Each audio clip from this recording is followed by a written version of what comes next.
Yes, it's Dana Abercrombie, The Koalition. Thank you so much for speaking to me. This show, ooh, the first episode, it's so gripping and it kind of lays the groundwork for everything that we're going to see in the season.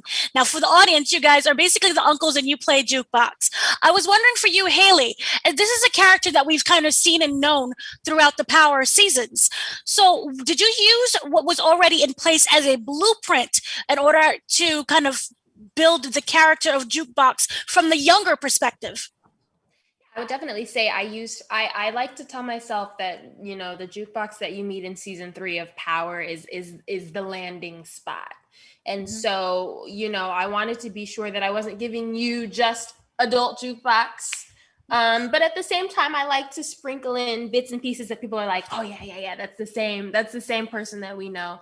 But yeah, I really just tried to, you know, create the character as if we don't know who the adult jukebox is at the end of the day. So for Malcolm and for London, you guys are kind of new to the whole franchise, your characters are. I was wondering, with that being said, how did you approach this character? Was you able to have a collaborative effort to fully dive into who these characters were and their larger relationship on the kind of the making of Kanan as a person? Oh yes, absolutely. Sasha, that's one of the reasons I came into the project, is because one of the first things Sasha did was he said, I'm not a dictator. This is a collaboration. I don't have all the, I have the base, and you guys are here to build upon that.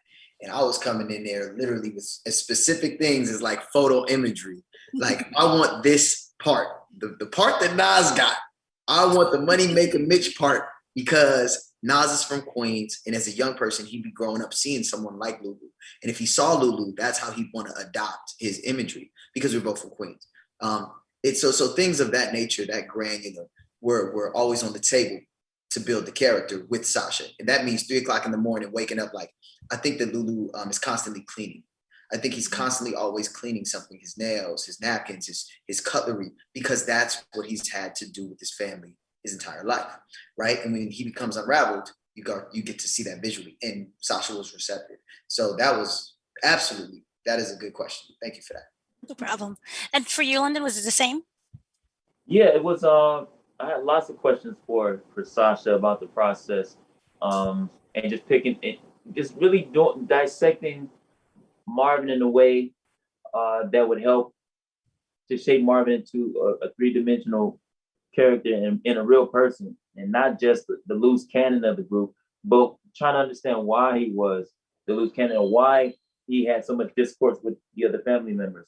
And I think through the collaboration, we were able to find something within Marvin that way. Right. And for all 3 of you, if you could sum up the show just using one word, what would you say?